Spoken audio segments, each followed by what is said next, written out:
A pregnant, abandoned wife inherited a $100 billion real estate empire days after her husband kicked her out to marry his mistress. But what she did shocked them in ways nobody could have predicted. Victoria Hayes stood on the rain-soaked steps of the mansion she'd called home for 6 years, her hands trembling as they cradled her swollen belly.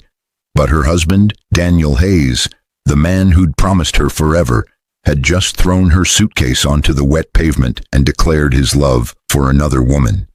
The inheritance letter tucked inside her coat pocket, still sealed, still unread, had arrived that very morning from an attorney representing a grandmother she'd never known existed. But Victoria hadn't opened it because she'd been too devastated by the eviction notice Daniel's lawyer had served alongside his mistress's smug smile. Within 72 hours, this broken woman would transform from a homeless, penniless reject into the owner of the largest real estate portfolio on the eastern seaboard. But the revenge she would orchestrate wouldn't involve lawsuits or public humiliation. The mistress who'd stolen her husband believed she'd won the ultimate prize, but she had no idea that the poor, pathetic wife she'd mocked was about to become her landlord, her boss, and the architect of a downfall so perfectly orchestrated it would make headlines from New York to Los Angeles. Daniel Hayes thought he'd traded up when he chose a younger, child-free woman over his pregnant wife. But would he still feel victorious when he discovered that every building his new fiancée lived in, every office his company operated from, and every investment property he'd ever envied now belonged to the woman he'd abandoned? Victoria's grandmother had built an empire in secret, waiting for the perfect heir to emerge. But why had she chosen a granddaughter she'd never met? And what clause in the inheritance would force Victoria to make an impossible choice between justice and mercy? The abandoned wife held ultimate power over the two people who'd destroyed her life. But would she use that power to crush them completely? Or would her discovery of the real reason behind her husband's betrayal change everything she thought she knew about love, loyalty, and the true meaning of family? The story. The rain hammered against Victoria Hayes's face with the kind of violence that matched the destruction of her life. But she barely felt it because the physical cold was nothing compared to the ice that had formed around her heart in the past 3 hours.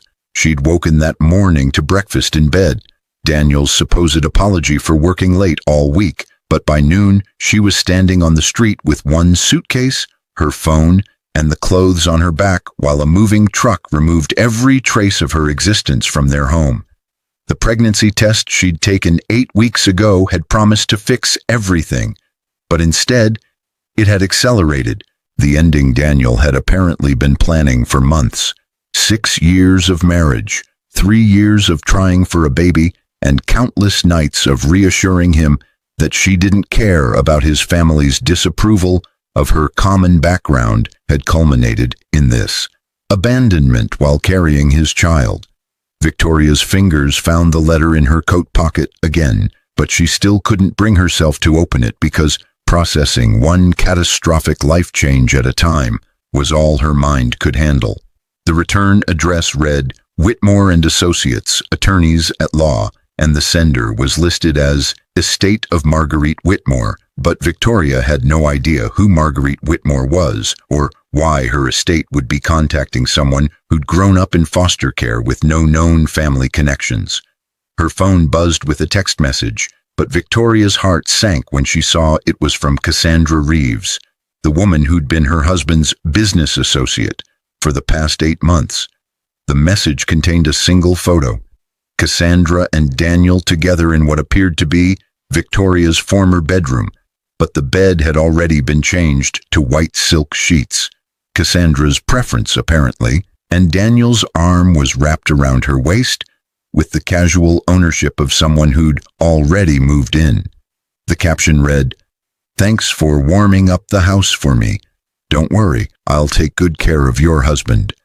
Victoria's thumb hovered over the delete button, but something stopped her because she realized she needed to remember this moment, needed to document the exact depth of cruelty these two people were capable of inflicting. She took a screenshot, but then her stomach churned with a nausea that had nothing to do with morning sickness and everything to do with the realization that she'd been played for a fool. The lawyer's letter suddenly felt heavy in her pocket, but Victoria decided that standing in the rain processing betrayal was accomplishing nothing, so she grabbed her suitcase and headed toward the only place she could think of, the public library 3 blocks away, where she could at least get warm and dry while figuring out her next move. Inside the library's bathroom, Victoria changed into dry clothes and studied her reflection in the mirror, but the woman staring back looked like a stranger with hollow eyes and skin so pale it appeared translucent. At 28 years old, she was supposed to be entering the prime of her life, but instead she looked like someone who'd aged a decade overnight. Her hands shook as she finally opened the letter, but what she read made her legs give out, forcing her to sit on the closed toilet lid to process the impossible words printed on heavy cream cardstock. Dear Ms. Victoria Hayes, née Victoria Ann Whitmore, we represent the estate of your maternal grandmother, Marguerite Eleanor Whitmore, who passed away on October 15th. As her sole surviving heir, you are entitled to inherit her complete estate, valued at approximately $100 billion. This includes, but is not limited to, the Whitmore Real Estate Holdings, a portfolio of 847 commercial and residential properties across 17 states, as well as various investments, trusts, and subsidiary companies. We understand this news may come as a shock, but your grandmother had been searching for you since your mother's death in 1998. Unfortunately, the foster care system's privacy protocols prevented us from locating you until you turned 18 and your records became partially accessible. Your recent marriage license, filed under your birth name, finally allowed us to confirm your identity. Your grandmother left specific instructions that you were not to be contacted until her passing, but she has been monitoring your welfare from a distance for the past decade. She wanted you to build your own life before receiving this inheritance, believing that true character reveals itself through adversity. Please contact our office at your earliest convenience to begin the inheritance process. Time-sensitive decisions regarding the estate require your immediate attention. Your grandmother's final message to you reads, "Forgive me for staying away, but never forget that Whitmore women are forged in fire. You've survived the flames. Now build your empire. Sincerely, Harrison Whitmore, Senior Partner, Whitmore and Associates." Victoria read the letter 3 times, but each reading only deepened her confusion because nothing in her life had prepared her for this revelation. Her mother had died when Victoria was 7, but she'd been told it was a car accident and that she had no other family, no safety net, no one to turn to when social services came to take her away. The name Whitmore sparked something in her memory, but it took several minutes of mental searching before she connected it to the legendary real estate developer whose buildings dominated skylines across the country. Marguerite Whitmore was a business icon, a woman who'd turned a single apartment building into an empire worth more than most countries' GDP. But the idea that this titan of industry was Victoria's grandmother seemed impossible. Her phone buzzed again, but this time it was a call from an unknown number with a Manhattan area code. Victoria hesitated, but then answered because she had nothing left to lose. "Ms. Hayes, this is Harrison Whitmore. I'm calling to confirm that you received our letter and to express my deepest condolences, both for the loss of your grandmother and for the domestic situation you're currently facing." Victoria's voice came out rough and suspicious. "How do you know about my domestic situation?" "Your grandmother employed a private security team to ensure your safety," Harrison explained, his tone professionally neutral but tinged with something that might have been sympathy. "They've been monitoring from a respectful distance for years, but when they observed your husband's attorney serving you with eviction papers this morning, they contacted me immediately. Marguerite left very specific instructions about protecting you during vulnerable moments.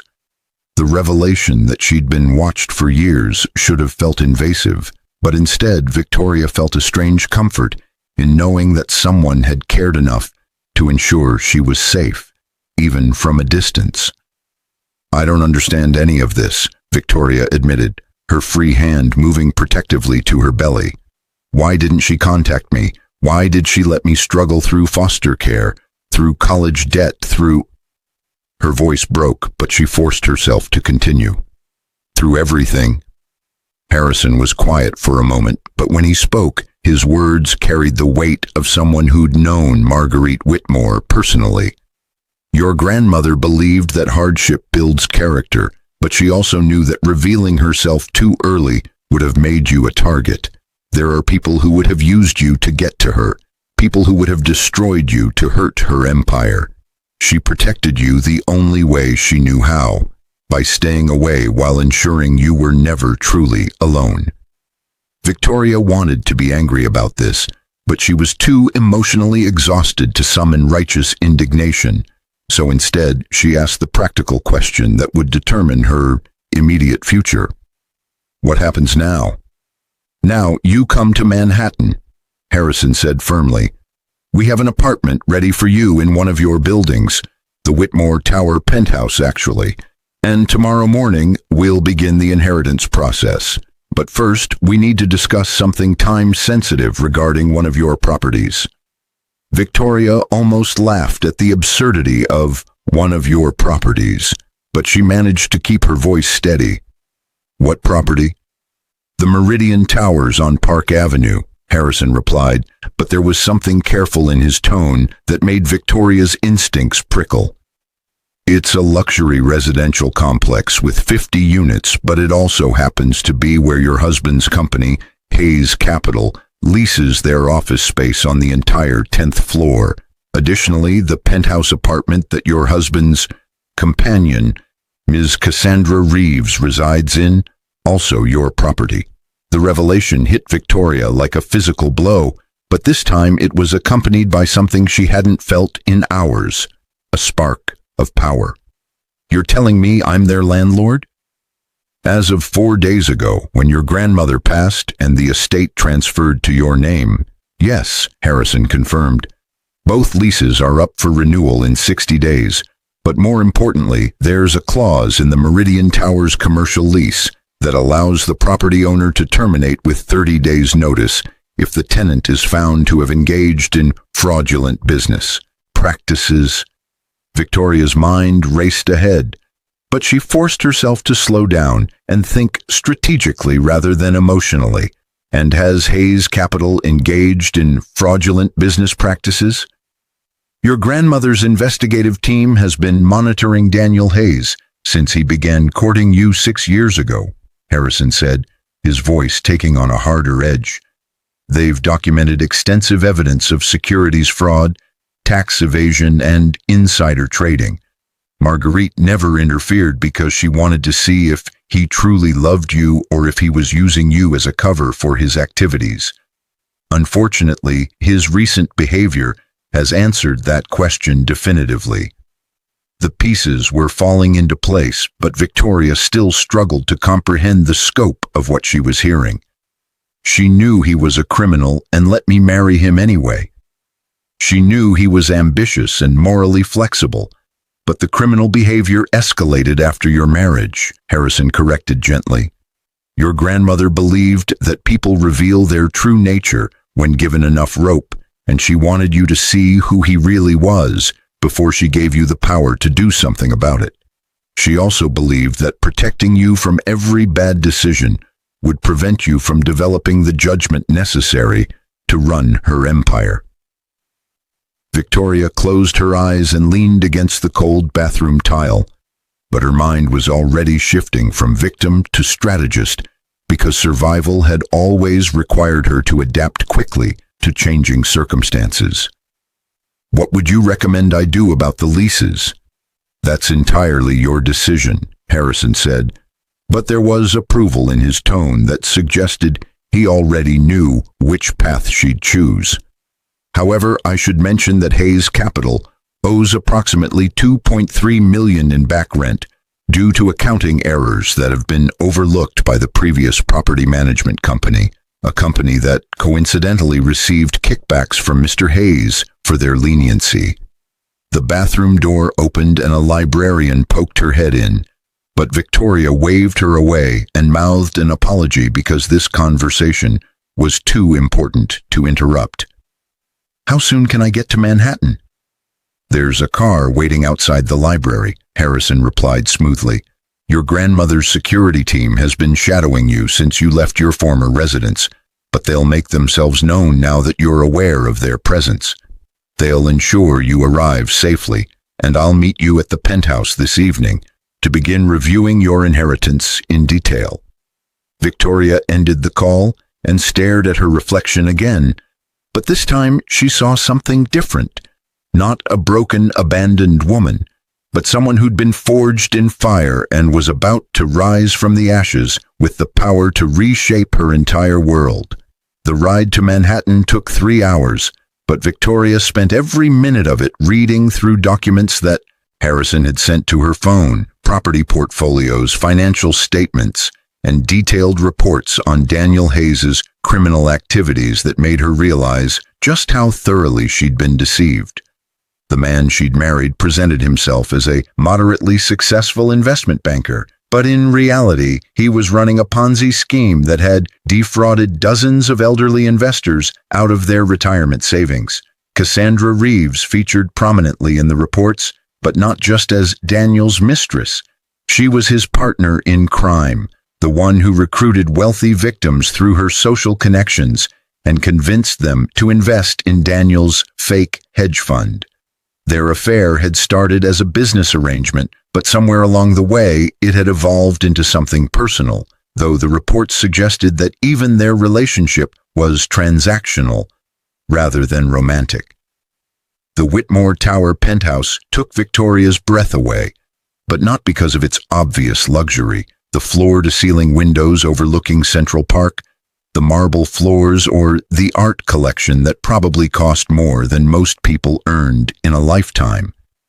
What struck her was the feeling that she'd finally arrived somewhere she belonged, that the years of foster homes and cramped apartments and making do with less had been preparation for this moment. Harrison Whitmore turned out to be a distinguished man in his 60s with silver hair and the kind of face that had seen everything but still managed to find humanity in the world. He greeted Victoria with a warm handshake and a genuine smile, but then he got straight to business because time was apparently of the essence. "Your grandmother's will includes several unusual clauses," Harrison explained as they sat in the penthouse library with contracts spread across the massive oak desk. "The first is that you must take active control of the empire within 30 days, meaning you can't simply hire managers and disappear.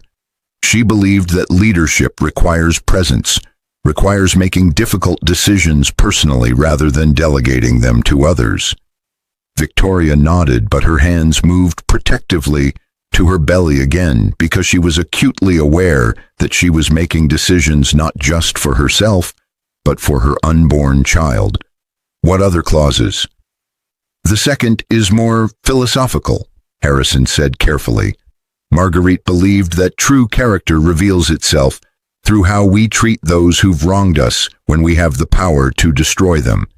She's left you complete control over the Meridian Towers property, but she's also included a challenge. You must decide within 30 days whether to pursue full legal action against Daniel Hayes and Cassandra Reeves, or whether to offer them a chance at redemption." The idea of offering redemption to the two people who destroyed her life made Victoria's blood boil, but she forced herself to listen rather than react emotionally. "If you choose prosecution, your grandmother's legal team will ensure they face the full consequences of their actions, likely 20 to 30 years in federal prison," Harrison continued. "But if you choose redemption, you'll offer them an alternative. They work off their debt to society by managing a Whitmore property in one of the economically depressed areas your grandmother identified for revitalization, using their business skills to rebuild communities rather than defraud investors. Victoria laughed, but it was a bitter sound that held no humor. You're asking me to reward them for destroying my life? No, Harrison said firmly, leaning forward with an intensity that commanded attention. I'm telling you that your grandmother believed the measure of a person's strength isn't how they crush their enemies, but how they transform their enemies into something better. She built her empire by taking broken people and broken places and making them whole again, and she wants to know if you have the same capacity for transformation. The challenge hung in the air, but Victoria wasn't ready to answer it yet because she needed time to process everything that had happened in the past 12 hours. Can I have a few days to decide? You have 30 days, Harrison confirmed, but there are immediate decisions that need to be made regarding the Meridian Towers leases and the back rent owed by Hayes Capital. Those decisions will determine whether Mr. Hayes and Ms. Reeves even have the resources to survive long enough for you to decide their ultimate fate. Victoria stood and walked to the windows, but her eyes didn't see the glittering Manhattan skyline because her mind was traveling back through 6 years of marriage, searching for signs she'd missed, moments when she should have known something was wrong. The late nights Daniel claimed were work meetings, but now she understood were criminal conspiracies. The expensive gifts he'd given Cassandra, but now she realized were purchased with stolen money. The way he'd discouraged Victoria from pursuing her career in architecture, but now she saw was because he needed her dependent and controllable. The baby moved inside her, but the flutter of life against her ribs reminded Victoria that this wasn't just about revenge or justice. It was about building a future for the child who would inherit this empire one day. What example did she want to set? What values did she want to pass down? Was her grandmother right that true strength came from transformation rather than destruction? Tell me about the revitalization properties, Victoria said suddenly, turning back to Harrison with a decision forming in her mind. What communities did my grandmother identify? Harrison's eyes lit up with approval, but he maintained his professional demeanor as he pulled up files on his tablet. There are 7 properties in different cities: Detroit, Cleveland, Baltimore, Memphis, and 3 others, all in neighborhoods that have been devastated by economic decline, crime, and abandonment. Your grandmother purchased these properties over the past decade, but she waited to begin redevelopment because she wanted her heir to oversee the projects personally. Victoria studied the photos and reports, but what struck her was the humanity in her grandmother's vision, because these weren't just investment properties. They were communities that needed hope, families that needed opportunity, children who needed to see that transformation was possible. An idea began to form in her mind, but it was audacious enough that she hesitated before speaking it aloud. What if we gave Daniel and Cassandra a choice? They can either face prosecution and lose everything, or they can move to one of these communities and spend the next 5 years managing the redevelopment project. They'd live in modest housing, earn a modest salary, and every dollar they generate beyond covering costs goes to compensating their fraud victims. Harrison was quiet for a long moment, but then he smiled in a way that suggested Victoria had just passed some kind of test. That's exactly the kind of solution your grandmother would have proposed, but you realize they'll probably choose prison over what they'll perceive as poverty and humiliation. Then they'll go to prison, Victoria said simply, but they deserve the chance to prove they're capable of something better than fraud and betrayal.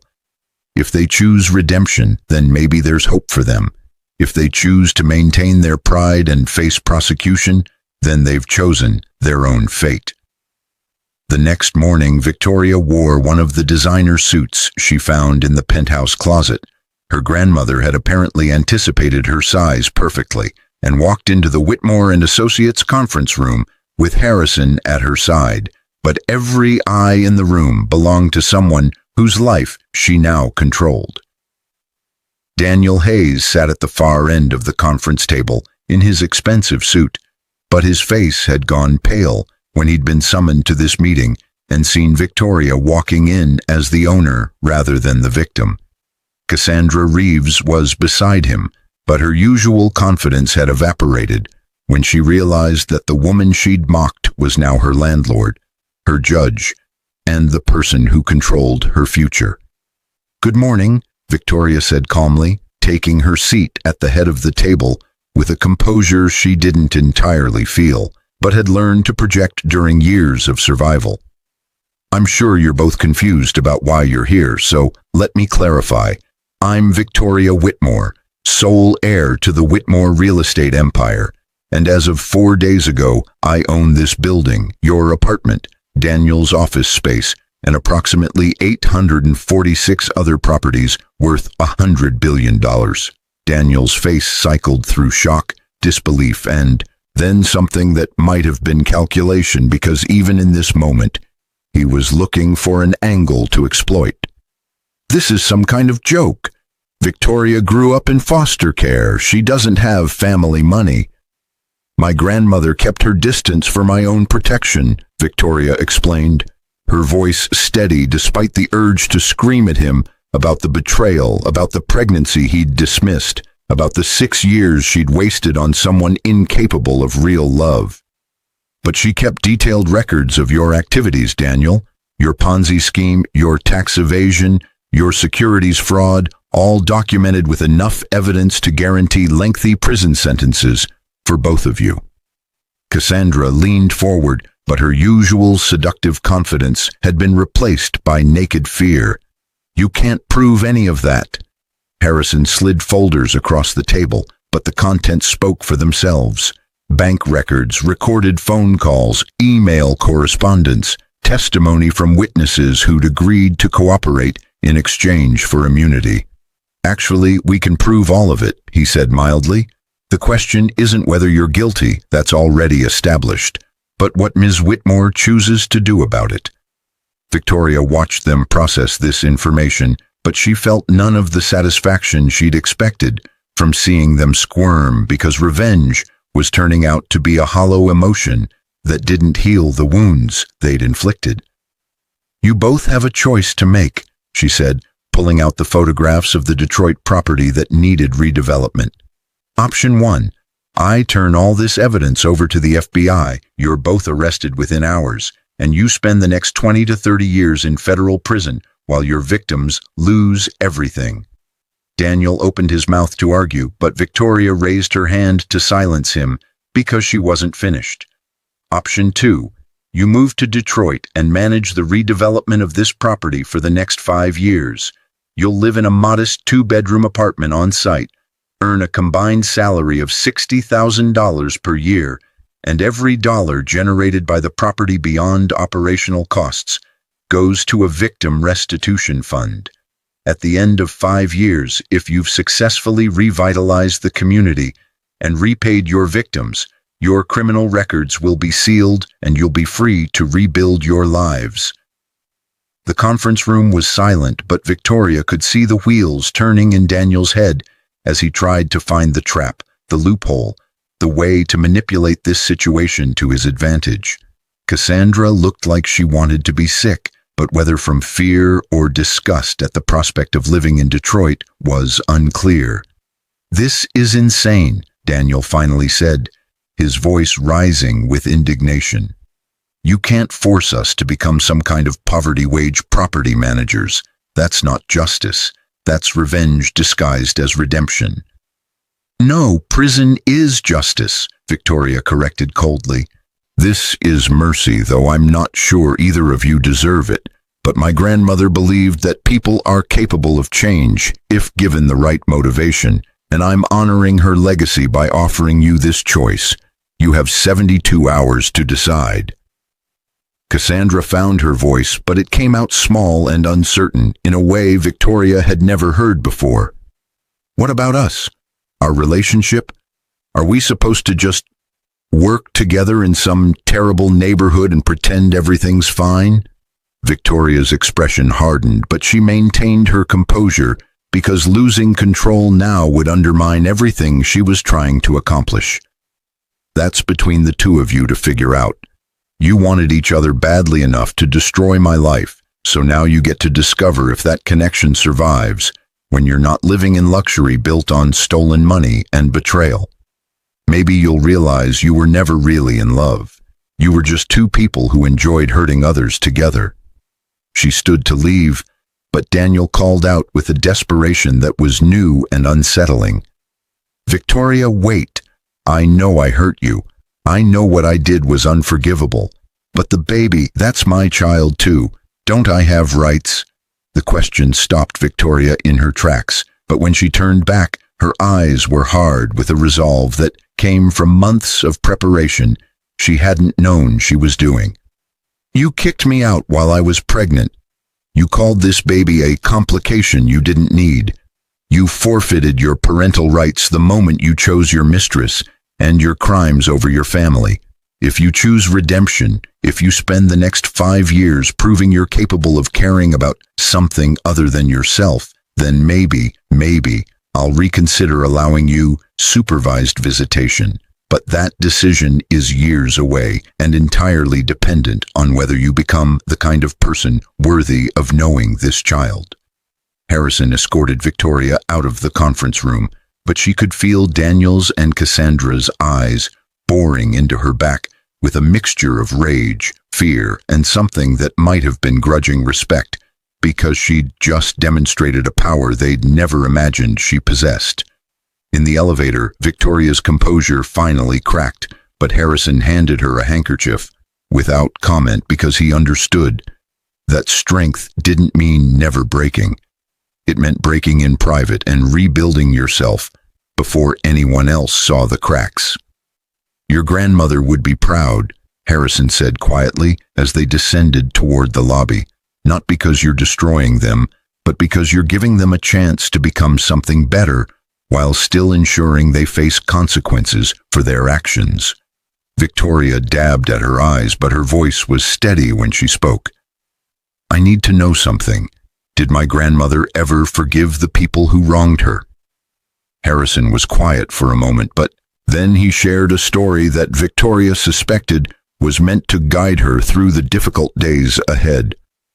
"Marguerite built her empire from nothing after her husband stole her first property development and left her bankrupt while pregnant with your mother. She could have destroyed him legally, but instead she waited 15 years, bought back that property for 10 times what he'd stolen it for, and then offered him a job as her janitor.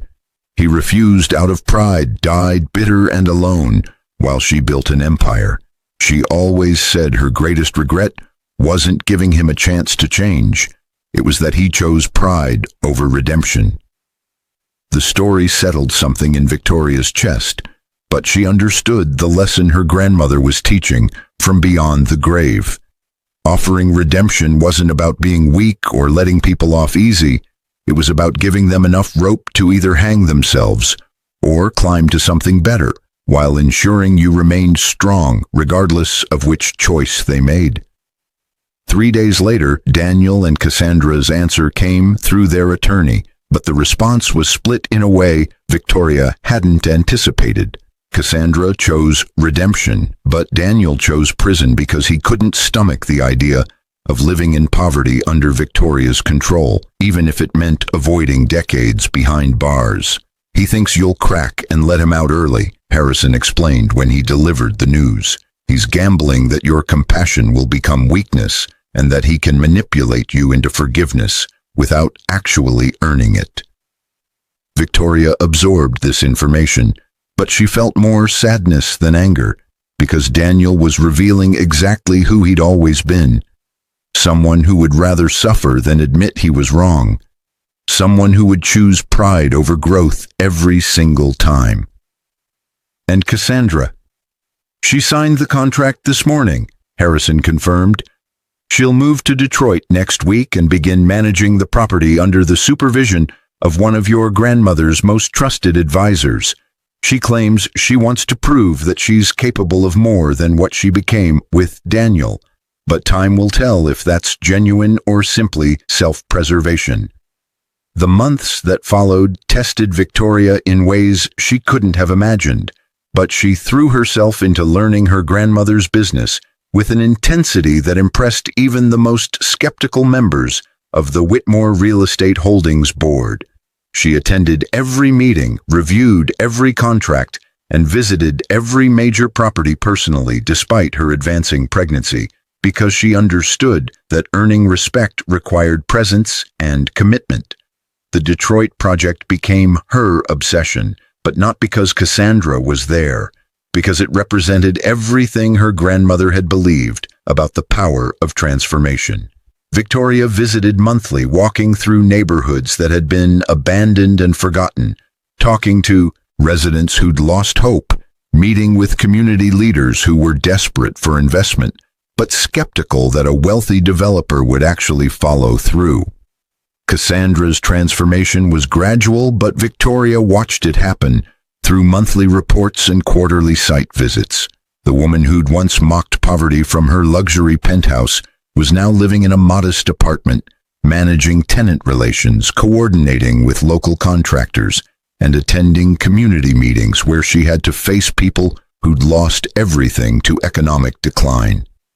During Victoria's 6th-month visit, she and Cassandra stood in the construction site of what would become a community center, but the conversation that followed was nothing like what Victoria had expected. "I owe you an apology that words can't adequately express," Cassandra said, her designer clothes replaced by practical work attire covered in construction dust. "What I did to you was cruel and inexcusable, driven by jealousy and a complete lack of moral foundation. Being here, seeing what real struggle looks like, has made me realize how much damage I caused chasing superficial status." Victoria studied the other woman, but she saw genuine remorse rather than manipulation, because Cassandra's eyes had lost the calculating edge that had once defined her. "Do you miss your old life?" "Every single day," Cassandra admitted honestly, "but I also hate who I was in that life. I destroyed people, including myself, chasing things that never mattered.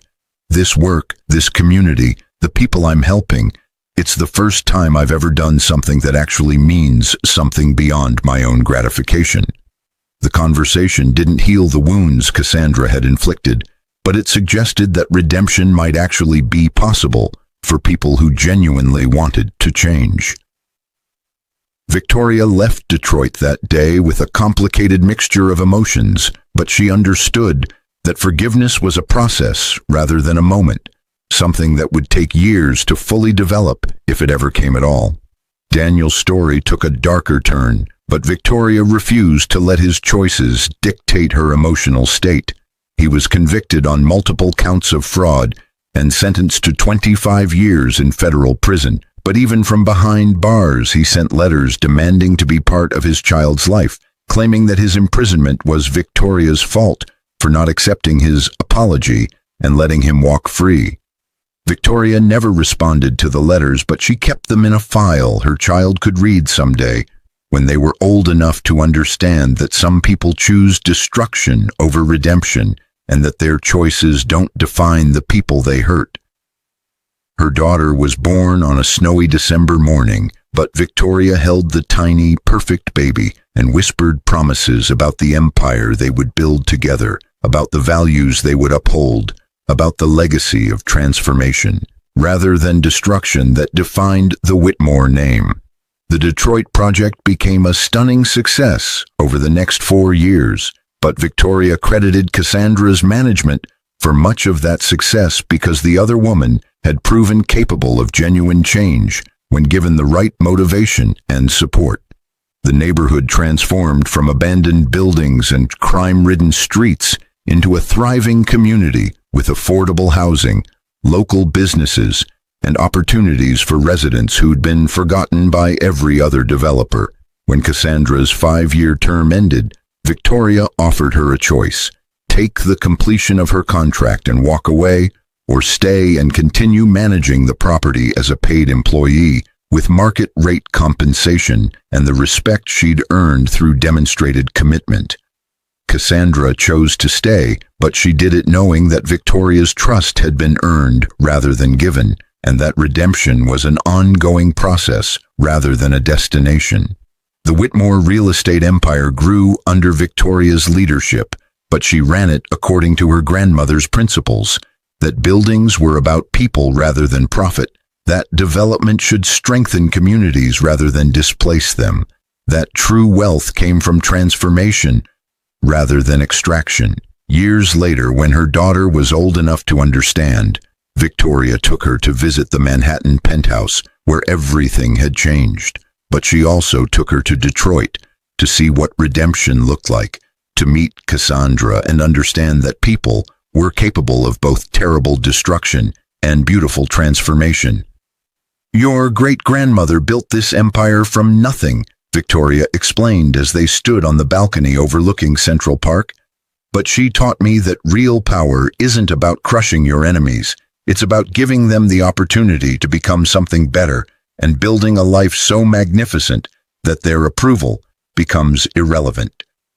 The girl looked up with eyes that held her mother's determination and her great-grandmother's fire. "What happened to Dad?" Victoria had been preparing for this question, but the answer was still complicated because Daniel had remained in prison, refusing every opportunity for early parole, because accepting those opportunities would have required admitting he was wrong, and his pride wouldn't allow that level of vulnerability. "He made choices," Victoria said carefully. "Not just the choice to betray us, but the choice to hold on to his anger and pride rather than becoming someone better.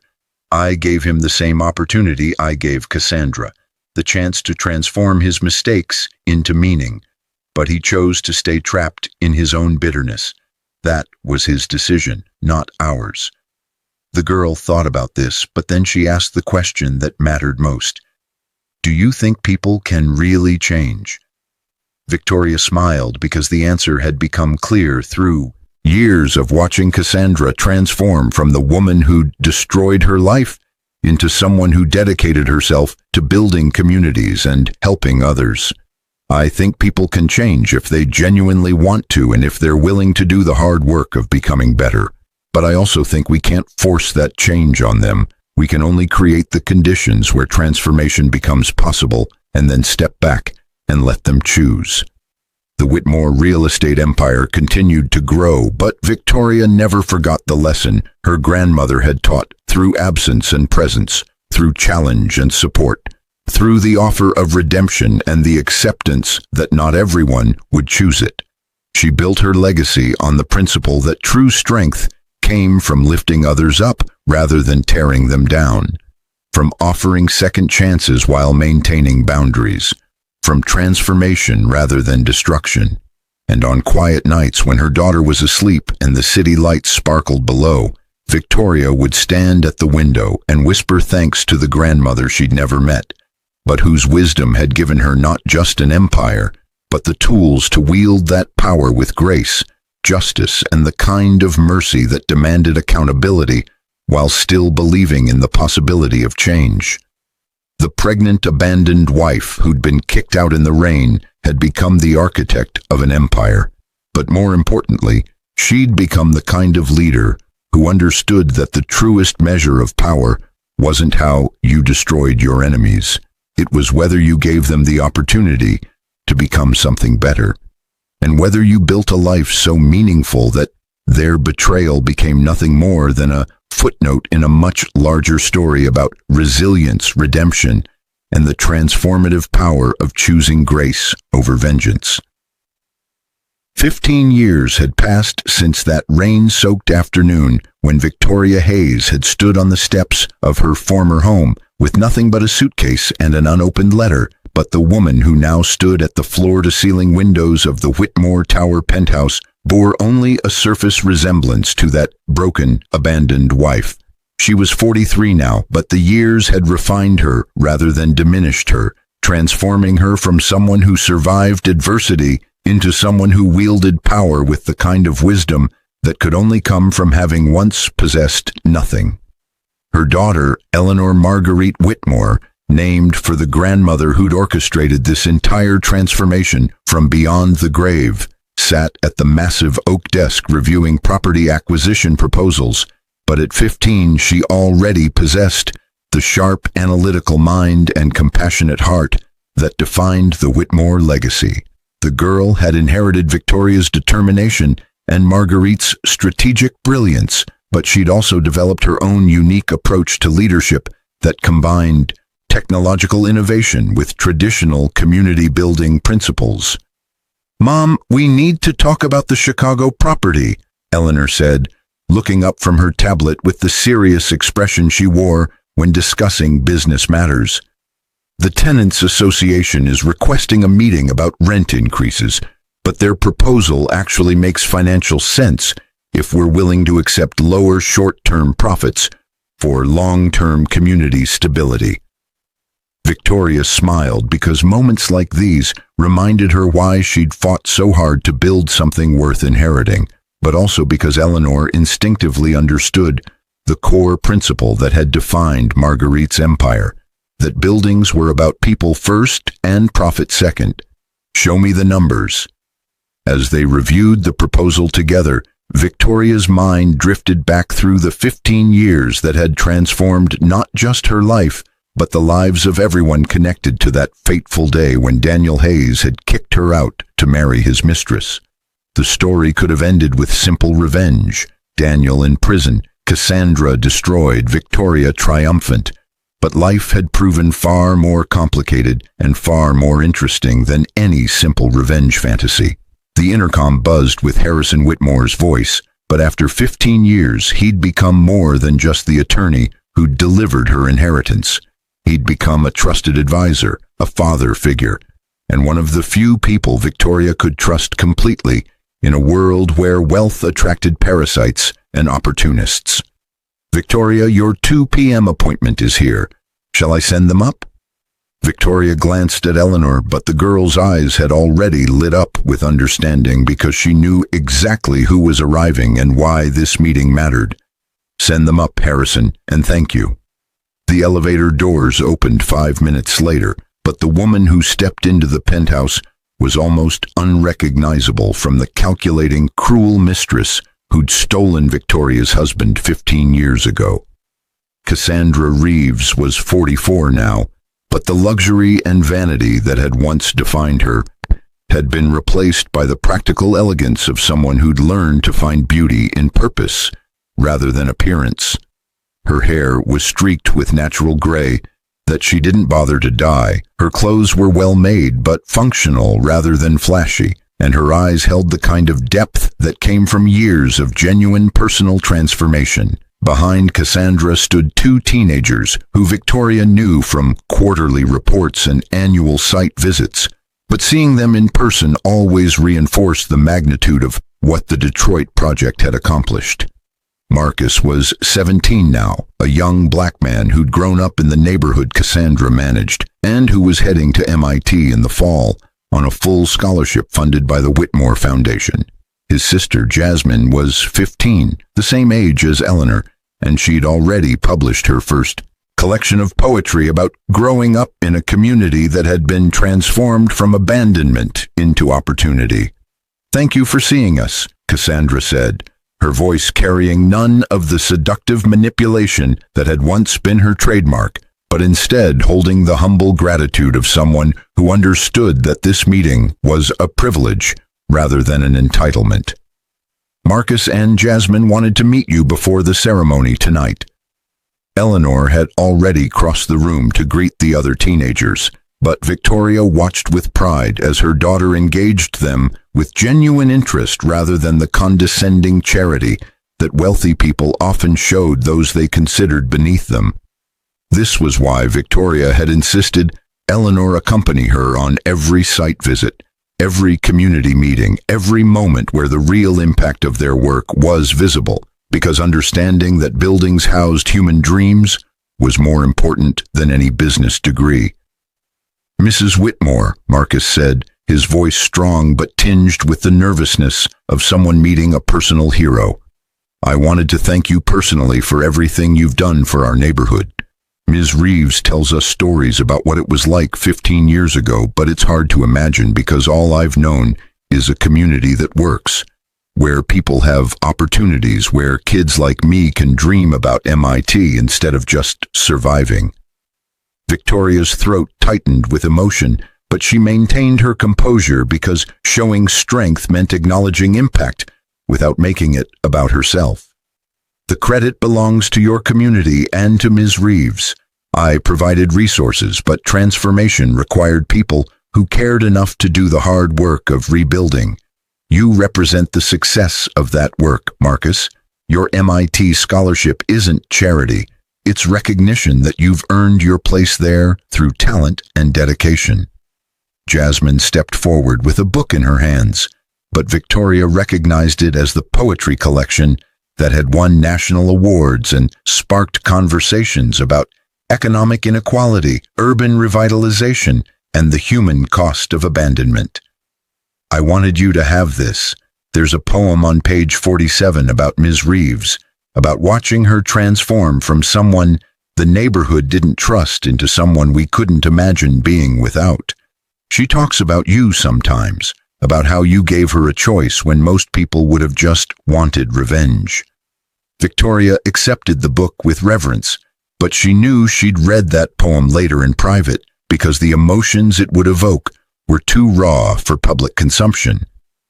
Thank you, Jasmine.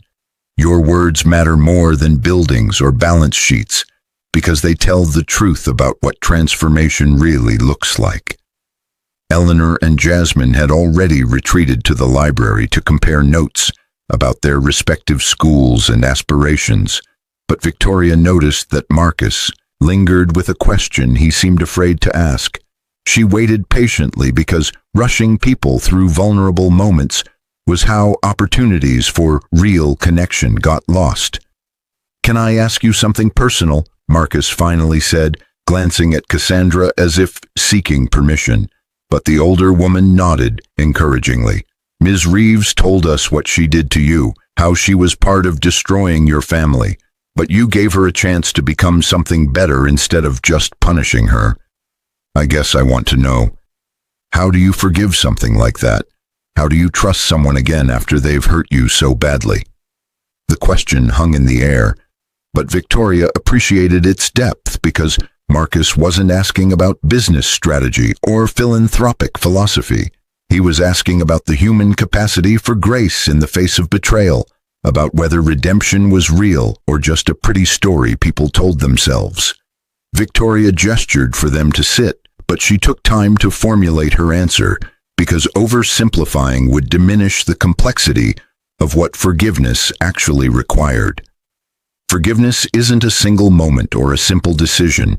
It's a process that takes years and requires the person who hurt you to genuinely change, not just apologize or promise to be better, but actually do the difficult work of becoming someone different.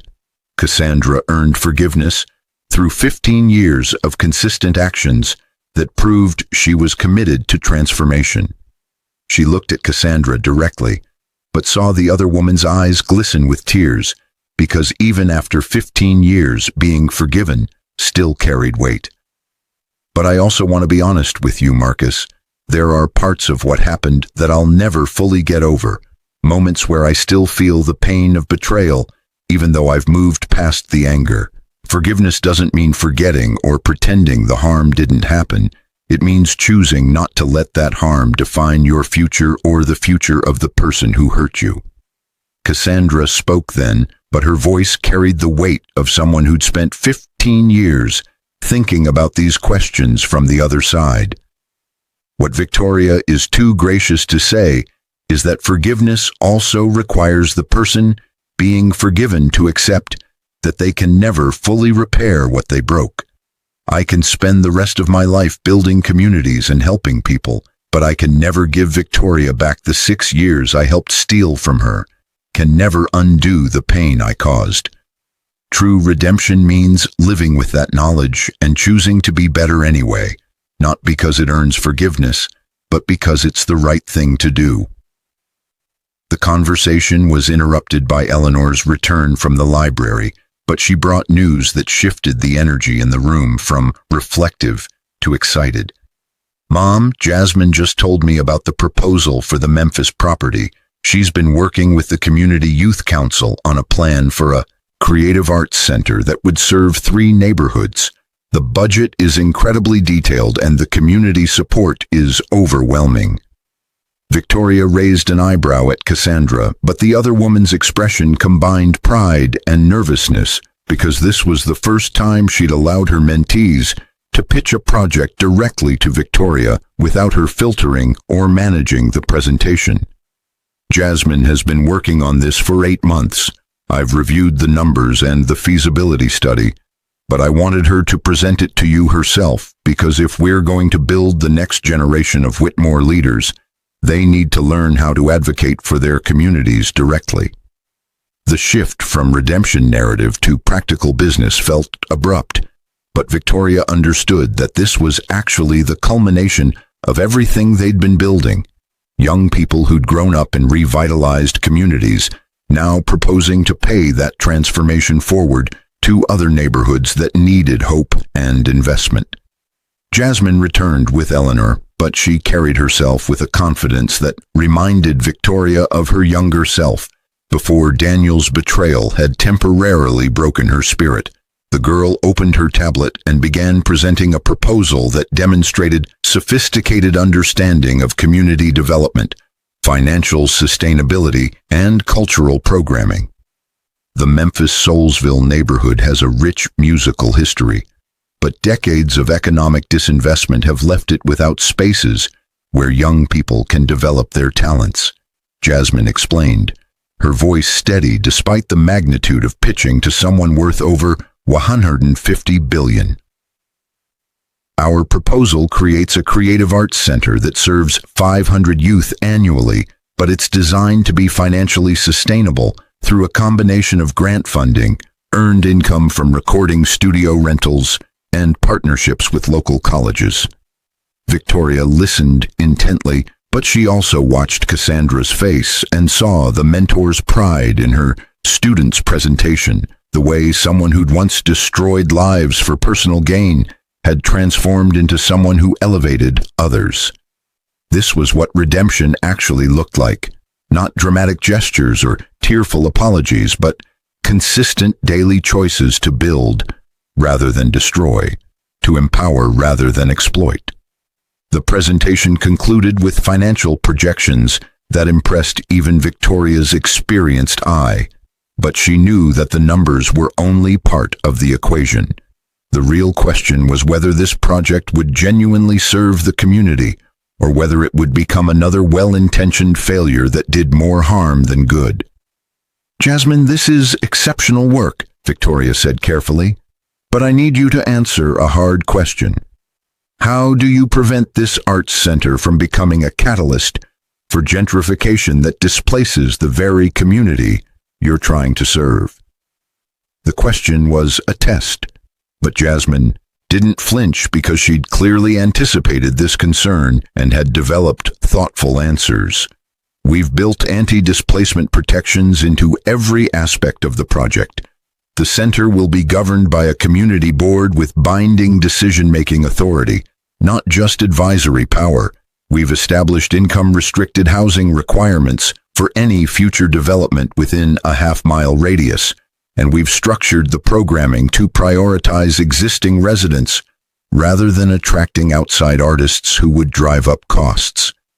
Victoria glanced at Eleanor, but her daughter's expression indicated she'd already reviewed these details and found them sound, so Victoria made a decision that felt both monumental and entirely natural. "I'll fund the Memphis project on one condition. You and Eleanor co-manage the development as part of a youth leadership initiative. You'll work with Cassandra and our development team, but the primary decision-making authority rests with you two, because if the Whitmore legacy is going to continue, it needs to be in the hands of people who understand that buildings are about people first." The room erupted with excitement, but Victoria held up her hand because there was more that needed to be said. "This isn't charity or a gift. This is responsibility. You'll be accountable to the Memphis community, to our investors, and to the legacy my grandmother built. Failure isn't just disappointing. It's betraying people who desperately need this project to succeed. Are you ready for that pressure?" Both teenagers nodded with the kind of seriousness that indicated they understood the magnitude of what was being offered, but also the weight of what was being asked. Victoria had learned that true empowerment came not from protecting people from difficulty, but from giving them challenging opportunities and the support to meet those challenges. The afternoon continued with detailed discussions about timelines, budgets, and community engagement strategies. But eventually Cassandra needed to return to Detroit, and the teenagers had preparations for the evening ceremony. After they left, Victoria and Harrison stood alone in the penthouse office, reviewing documents. But the conversation quickly shifted to the other significant development that had been building for months. "Daniel's parole hearing is scheduled for next week," Harrison said carefully, watching Victoria's face for any sign of how she wanted to handle this news. "His attorney has been making noise about his exemplary behavior in prison and his sincere remorse for his actions. They're going to ask you to provide a statement supporting his early release." Victoria had known this moment was coming, but facing it still required her to dig deep into reserves of wisdom she'd spent 15 years cultivating. Daniel Hayes had served 15 years of his 25-year sentence, but unlike Cassandra, he'd spent that time maintaining his innocence, blaming Victoria for his imprisonment, and refusing every opportunity for genuine rehabilitation or personal growth. "What does Eleanor think?" Victoria asked, because her daughter's opinion mattered more than her own feelings when it came to decisions about the man who was biologically her father but had never chosen to be her parent. Harrison pulled out his tablet and showed Victoria a letter that Eleanor had written but hadn't yet shown her mother, requesting privacy to process her feelings before sharing them. The letter was thoughtful, nuanced, and heartbreaking in its maturity. "Dear Mom, I've thought a lot about the parole hearing and what I want to say about my biological father. I know you've protected me from the worst of his letters over the years, but I've read enough to understand that he hasn't changed. He's just learned to say the right things to manipulate parole boards. Part of me wants to believe that everyone deserves a second chance, that redemption is always possible if someone genuinely wants it. You taught me that through your relationship with Cassandra, through the work we do in our communities, but you also taught me that redemption requires genuine change, not just performance or manipulation. From everything I've learned about Daniel Hayes, he's never chosen to do the hard work of becoming better. He's never acknowledged the real harm he caused, not just to you, but to his fraud victims, to the communities he damaged, to me by refusing to be a father. He's spent 15 years in prison blaming everyone else for consequences he earned through his own choices. I don't want him released early, not because I'm angry or because I want revenge, but because releasing him would be unjust to his victims and would reward behavior that doesn't deserve reward. If he serves his full sentence and emerges genuinely committed to making amends, then maybe I'll consider meeting him someday. But that decision will be mine to make as an adult, not something I'm pressured into because the system values his freedom over his victim's justice. I hope this doesn't disappoint you. I know you've always believed in giving people chances to change.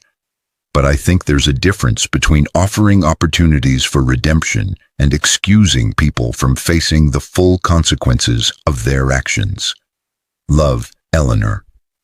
Victoria read the letter twice, but by the end, tears were streaming down her face because her daughter had captured exactly the wisdom Victoria had spent 15 years trying to cultivate, the balance between compassion and accountability, between believing in redemption and refusing to enable those who wouldn't do the work to earn it.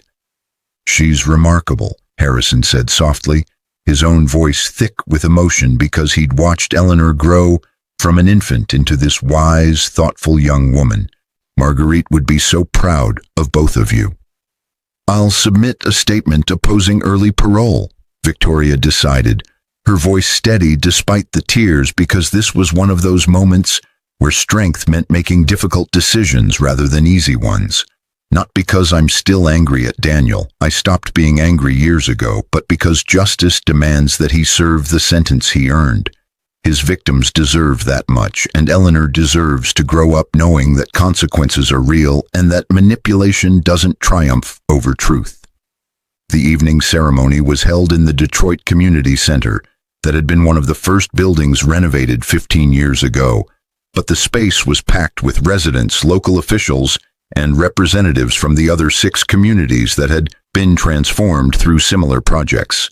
The occasion was the 15th anniversary of the Whitmore Revitalization Initiative, but it was also a celebration of Cassandra Reeves's official promotion to Vice President of Community Development, a role that recognized her 15 years of exceptional work and granted her authority over all 7 revitalization projects.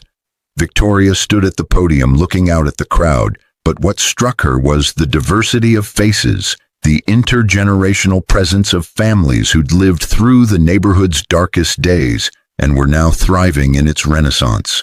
She saw small business owners whose shops she'd personally helped finance, teachers working in schools the Whitmore Foundation had rebuilt, children who'd grown up in safe, stable housing that hadn't existed before her grandmother's vision had been brought to life.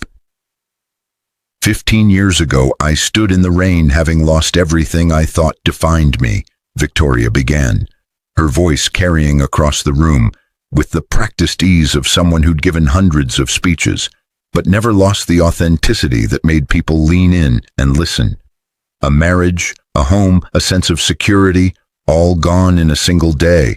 But that same day, I inherited something far more valuable, a legacy of transformation, a commitment to building rather than destroying, and a challenge to use power not to crush enemies, but to create opportunities for redemption. She gestured to Cassandra, but the other woman's face reflected 15 years of complex emotions, gratitude, remorse, pride, and the kind of hard-won peace that came from genuine transformation. Cassandra Reeves helped destroy my life.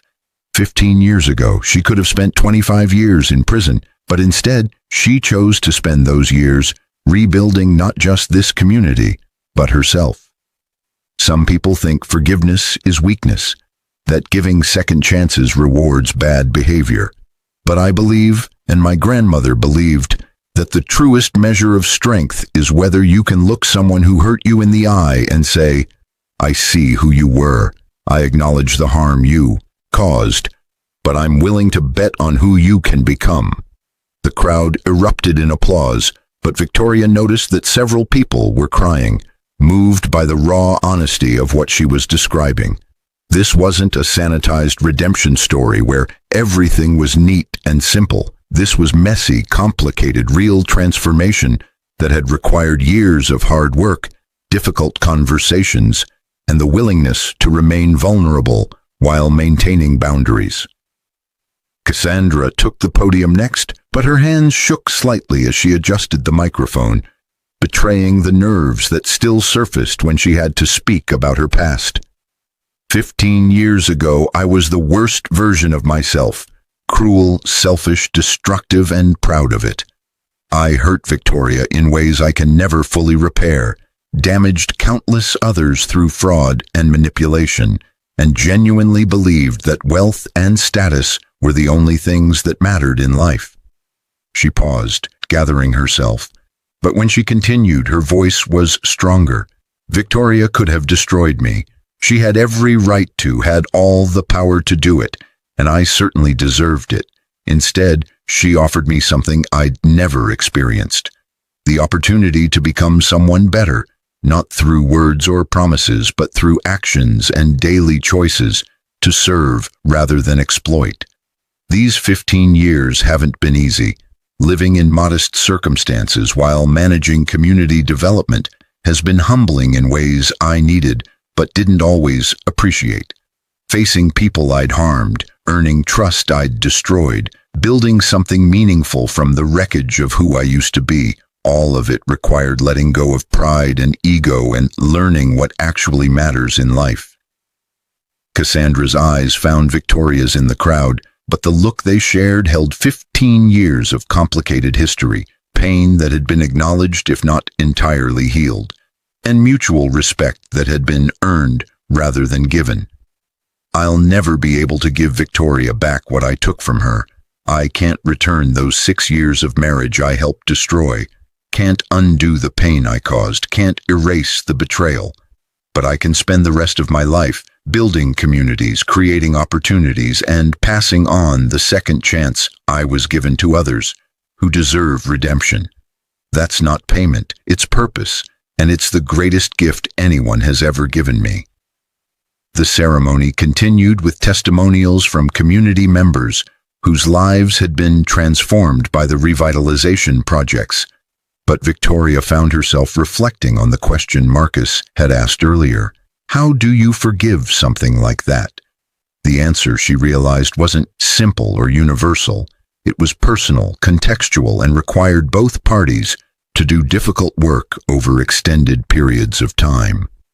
Later that night, back in the Manhattan penthouse, with Eleanor curled up beside her on the couch, reviewing the Memphis project plans, Victoria felt a profound sense of peace that had nothing to do with wealth or status or revenge, but everything to do with purpose and legacy and the knowledge that she'd built something worth passing down to the next generation. "Mom," Eleanor said, looking up from her tablet with the expression she wore when asking questions that mattered. "Do you ever regret giving Cassandra a second chance instead of just sending her to prison?" Victoria considered the question carefully, but she knew that honesty served her daughter better than platitudes. "Sometimes there are moments when I remember the cruelty of what she did. When I see that photo she sent me of her and your father in my former bedroom, and I feel angry that she got to build a meaningful life instead of rotting in prison. But those moments pass, and what remains is pride in what we've built together. Not friendship exactly, but something more valuable. A partnership based on mutual respect, accountability, and shared commitment to transformation." Eleanor absorbed this, but then asked the question Victoria had been dreading. "What about my father? Do you ever regret not giving him the same chance?" "No," Victoria answered without hesitation, "because redemption requires choosing it. And your father has spent 15 years choosing pride over growth, blame over accountability, manipulation over honesty. I offered him the same opportunity I gave Cassandra, the chance to transform his mistakes into meaning. But he refused because accepting it would have required admitting he was wrong. That was his choice, not mine. Some people aren't ready for redemption, and trying to force it on them just enables their refusal to change." The conversation drifted to other topics, but Victoria knew this wouldn't be the last time they discussed Daniel Hayes, because Eleanor was approaching the age where she'd need to make her own decisions about whether to pursue any relationship with her biological father. Victoria's job wasn't to make those decisions for her daughter, but to provide the wisdom and support necessary for Eleanor to make informed choices that honored both her compassion and her boundaries. 3 months later, Daniel Hayes's parole request was denied based on Victoria's statement, Eleanor's letter, and testimony from several fraud victims who'd never recovered financially from his schemes.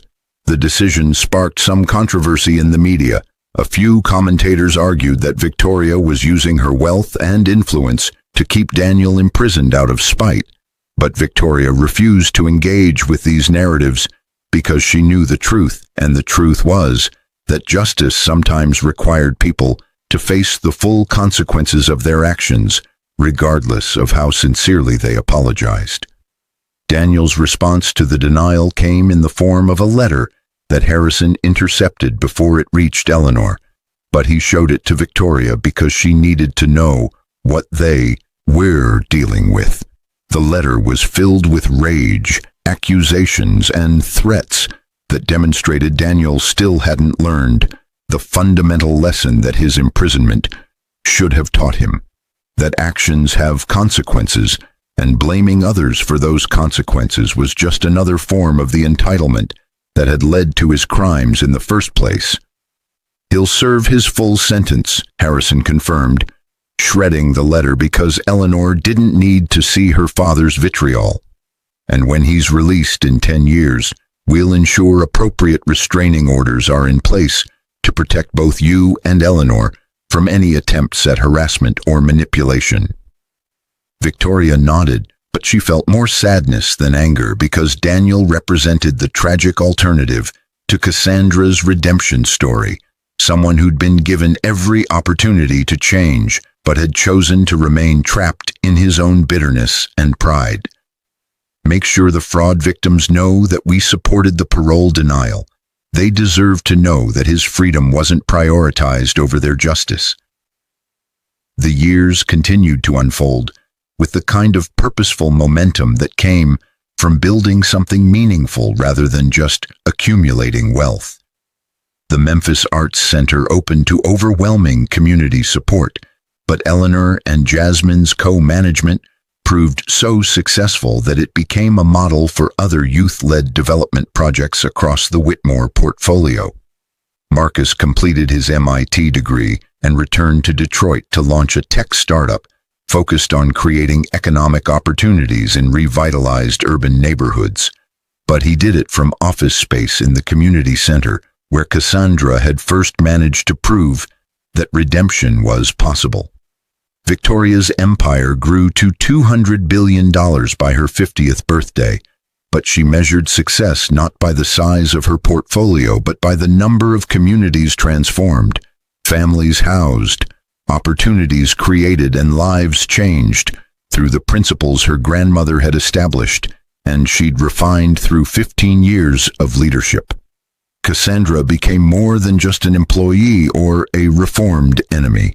She became a trusted advisor, a complicated friend, and eventually someone Victoria could genuinely say she'd forgiven, though that forgiveness was always tempered by the memory of harm caused and the knowledge that some wounds leave permanent scars even after they heal.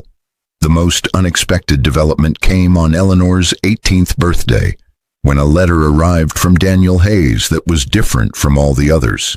This letter didn't demand anything, didn't blame anyone, didn't manipulate or threaten. Instead, it was a simple acknowledgement. "Eleanor, happy 18th birthday. I don't deserve to be part of your life, and I'm not writing to ask for that privilege. I'm writing to tell you that I've finally started to understand what your mother tried to teach me 15 years ago, that redemption requires genuine change, not just words or performance. I've spent the past 3 years in prison education programs, not because I thought it would impress parole boards, but because I finally got tired of being the person who destroyed everything good in his life. I've facilitated financial literacy classes for other inmates, helped dozens of men prepare for life after release, and spent thousands of hours in therapy actually confronting what I did and why I did it. I'm not asking for forgiveness. I'm not asking to meet you or be part of your life. I'm simply telling you that I'm trying, finally, belatedly, inadequately, to become someone who might someday deserve the chance to apologize properly for all the ways I failed you, your mother, and everyone else I hurt. You don't owe me anything. Your mother doesn't owe me anything, but I wanted you to know on your 18th birthday that the man who kicked your pregnant mother out into the rain died somewhere in the past few years, and whoever I'm becoming now will spend the rest of his life trying to make amends for that man's actions, even if those amends can never be enough." Daniel, Eleanor read the letter 3 times, but then she brought it to Victoria with tears in her eyes and a question that had no easy answer. "What do I do with this?" Victoria held her daughter close, but she knew that her job wasn't to tell Eleanor what to think or feel, but to help her develop the wisdom to make her own choices. "That's entirely up to you, sweetheart. This letter might represent genuine change, or it might be another manipulation. Only time will tell. But you're 18 now, an adult capable of making your own decisions about whether to respond, whether to open communication, whether to eventually meet him after his release. Whatever you choose, I'll support you. What would you do? Eleanor asked, seeking guidance without demanding it be prescribed. Victoria thought carefully, but then shared the wisdom 15 years had taught her. I'd be cautiously hopeful, but protect myself with boundaries. I'd acknowledge the letter, maybe even respond briefly, but I wouldn't rush into anything or make promises I wasn't ready to keep. And I'd remember that words are easy, but consistent actions over years are what prove whether change is real. Eleanor nodded slowly, but Victoria could see her daughter processing this new development with the same thoughtful wisdom she applied to community development projects and business decisions. I think I want to write back, not to promise anything, but to acknowledge that I see he's trying, and that if he continues to do the work of becoming better, maybe someday, maybe I'll consider meeting him. But that's years away and entirely dependent on whether his actions match his words. That sounds like wisdom, Victoria confirmed, proud of her daughter's ability to balance compassion with self-protection, hope with caution, openness with boundaries.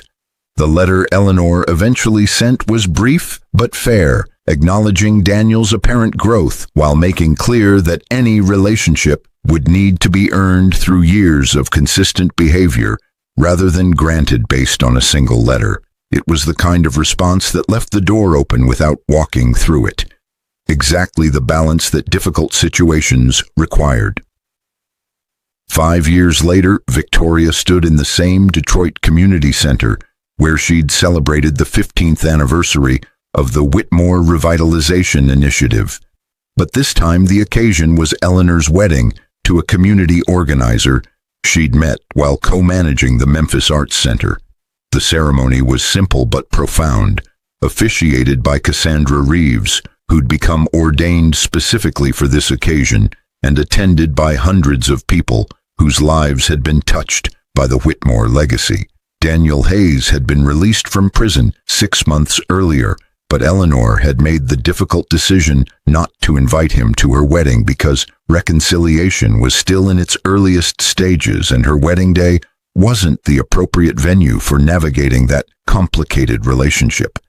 Victoria supported this decision absolutely because protecting Eleanor's boundaries was more important than any symbolic gesture of family unity. What struck Victoria most about the ceremony wasn't the luxury or the guest list, but the intergenerational presence of people who represented different chapters of the transformation story. Marcus was there with his wife and newborn son, talking excitedly about expanding his tech startup to 3 more cities. Jasmine stood as one of Eleanor's bridesmaids, having just published her 2nd poetry collection to critical acclaim. Community members from all 7 revitalization projects had traveled to Detroit to celebrate the wedding of the woman who'd helped transform their neighborhoods while still a teenager. And Cassandra stood at the altar with tears streaming down her face as she pronounced Eleanor and her new spouse married. But Victoria knew those tears were about more than just the ceremony. They were about the impossible journey from being the mistress who destroyed a family to being the one entrusted with officiating the wedding of the daughter from that destroyed family, all because redemption had been chosen and earned through 20 years of consistent, difficult, transformative work. At the reception, Victoria found herself standing at the edge of the celebration, watching Eleanor dance with her new spouse, but her mind traveled back 20 years to that rain-soaked afternoon when everything had fallen apart. If someone had told her then that she'd end up here, wealthy beyond measure, running a $200 billion empire, watching her daughter marry in a community center that represented transformation rather than destruction, with her former enemy officiating the ceremony as a trusted friend, she would never have believed it possible. But this was the power of choosing grace over vengeance, transformation over destruction, long-term purpose over short-term satisfaction. This was what her grandmother had known and tried to teach her through the inheritance. That true strength wasn't about crushing enemies, but about building something so meaningful that old wounds became footnotes in a much larger story about resilience, redemption, and the human capacity for change. Harrison appeared beside her with champagne, but his smile was tinged with the bittersweet emotion of someone who'd watched this entire journey unfold from the beginning. Marguerite would be so proud of everything you've built, not just the empire, but the legacy of transformation that defines it. I wish she could be here to see this, Victoria admitted, allowing herself a moment of vulnerability because Harrison was one of the few people who'd earned that privilege. I wish I'd known her, learned from her directly, heard her stories, and understood her vision before having to figure it all out myself. But that was exactly her point, Harrison said gently, his eyes reflecting decades of wisdom and understanding.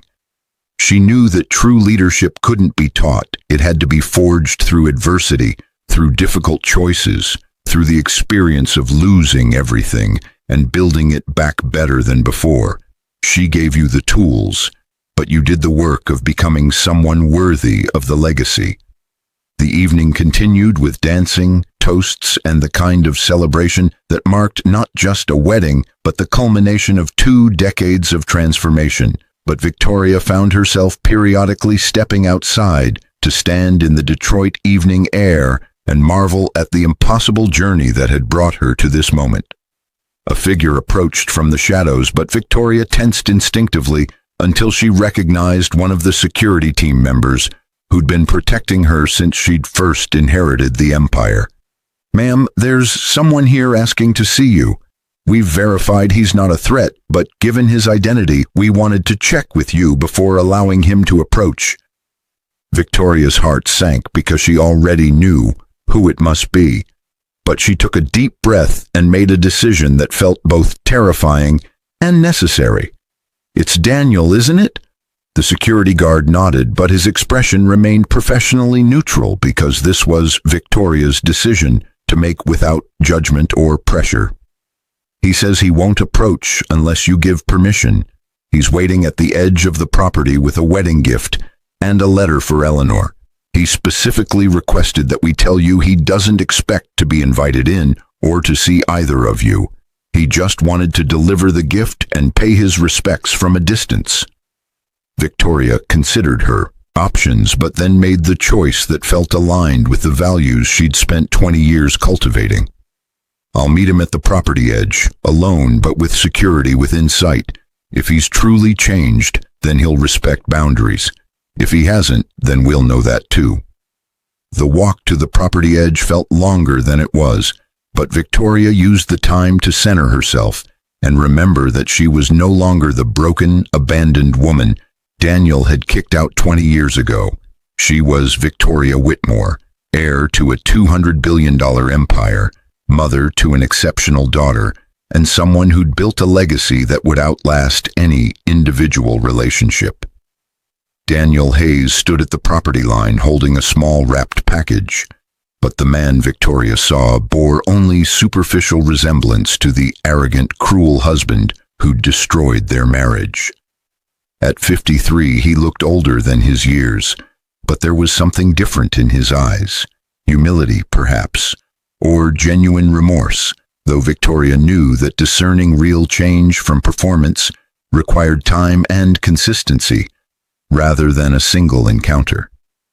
"Thank you for seeing me," Daniel said quietly, keeping his distance and his hands visible in a gesture that suggested he understood the power dynamic had permanently shifted. "I know I have no right to be here, and I promise I'm not trying to insert myself into Eleanor's wedding. I just wanted to deliver this gift and tell you something I should have said 20 years ago." Victoria remained silent, but her posture was guarded because trust was earned through actions over years, not granted based on a single conversation. Daniel seemed to understand this because he didn't try to approach or touch her, didn't attempt to manipulate or charm, just stood his ground and spoke his truth. I'm sorry. Not the performative sorry of someone trying to get something, but the genuine sorry of someone who's finally understood the magnitude of harm I caused. I destroyed our marriage, abandoned you while pregnant, committed crimes that ruined dozens of lives, and spent 15 years in prison blaming everyone but myself for consequences I earned through my own choices.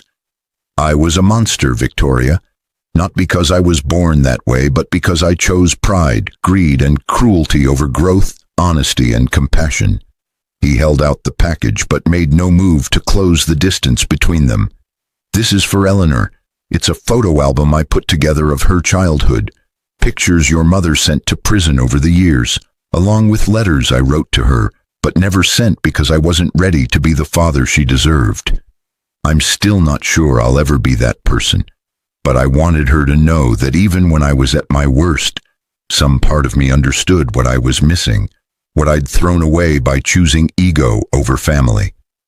Victoria accepted the package, but her voice was firm when she spoke, because compassion didn't require abandoning boundaries. Eleanor will decide if and when she's ready to have a relationship with you. That timeline is entirely hers to set, and any pressure or manipulation to speed it up will end whatever chance you might have. Do you understand? Completely, Daniel confirmed, without defensiveness or argument. I don't expect forgiveness. I don't expect a relationship. I don't even expect to be part of her life in any meaningful way. I just wanted to acknowledge the milestone and pay my respects to the daughter I failed and the woman I betrayed. They stood in silence for a moment, but Victoria found herself asking the question that had haunted her for 20 years. Why? Why did you do it? Was our entire marriage a lie, or did you actually love me at some point? Daniel's face contorted with emotion that appeared genuine, but Victoria maintained her skepticism because manipulators were skilled at performing remorse. I loved you in the limited way I was capable of loving anyone at that time, which was conditional, selfish, and ultimately inadequate. I loved the version of you that served my needs and made me look good, but I didn't love the real you because I never took the time to truly see you. When you got pregnant and I realized that meant accountability and sacrifice and putting someone else's needs first, I panicked and chose the easier path of running away with Cassandra rather than doing the hard work of becoming a better person. The honesty was brutal, but Victoria appreciated it more than false platitudes because truth, even painful truth, was the foundation of any genuine change. Cassandra became a better person. She did the work. Why did it take you so much longer? Pride, Daniel admitted simply. Cassandra was humbled from the beginning because she knew she'd lost everything and had to earn her way back. I still had my arrogance, my belief that I was the victim of circumstances rather than the architect of my own destruction. It took 15 years in prison, losing every appeal, watching Cassandra transform while I stagnated before I finally broke down enough to actually confront who I'd become and why. Victoria nodded slowly, but she knew that this conversation needed to end before it became something more complicated than either of them was ready for. I hope you continue to do the work of becoming better, not for me, not even for Eleanor, but for yourself and for the people you harmed. Real redemption is a lifelong process, not a destination you reach and then stop working toward. I know, Daniel said, and there was something in his voice that suggested he'd learned this lesson the hard way through years of false starts and backsliding. Thank you for seeing me. Thank you for building something beautiful from the wreckage I created. And thank you for protecting Eleanor from my worst instincts for 20 years, while still leaving the door open for me to maybe, someday, earn a place in her life. Victoria turned to leave, but then she stopped and shared one final piece of wisdom, because even though Daniel had destroyed her life 20 years ago, she was no longer the woman he'd destroyed, and he was apparently no longer the man who'd done the destroying. The difference between you and Cassandra isn't capacity for change, it's timing. She chose redemption when offered it.